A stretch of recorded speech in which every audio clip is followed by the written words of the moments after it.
రైతు బంధువులకి నమస్తే. మీరు చూస్తున్నది మనపల్లె మన పంటల యూట్యూబ్ ఛానల్. నేను మీ సునీల్. ప్రస్తుతం టమోటా పంటల్లో రైతులు ఎదుర్కొంటున్న ప్రధాన సమస్య, అతి ముఖ్యమైన సమస్య ఆకులపై మచ్చలు, కాండాలపై మచ్చలు. ఇది మచ్చలు అంటే రైతులందరికీ తెలిసింది. ఇది మనం ఎలా గుర్తించాలంటే, ఆకులు అడుగు భాగాన నల్లటి మచ్చలు అయితే వృత్తాకారంలో ఉంటాయి. దాన్ని ఆపోజిట్ డైరెక్షన్లో పైన చూసామంటే, ఆకుల పైన చూసామంటే ఉబ్బెత్తుగా ఉండి ముడుచుకొని ఉండి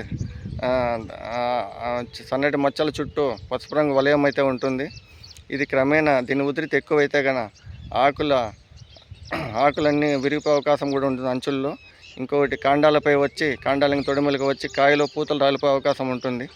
దానికి విపరీతమైన మందులు డ్రిప్కి ఎక్కిస్తుంటారు, వేరే లోపాలు ఏదన్నా పోషక లోపాలు ఉంటాయని. కానీ ఇదే ఒక కారణం అయి ఉండొచ్చు. దయచేసి రైతులు తమ పొలంలో కలుపు లేకుండా అయితే చూసుకోండి. పంట మార్పిడి అయితే చేయండి. వైరస్ ఇది ఆకుమచ్చ తెగులు సోకిన మొక్కలను అయితే తీసివేయండి. వైరస్ అంటే మచ్చలు వచ్చిన ఆకులను అయితే తుంచివేయండి.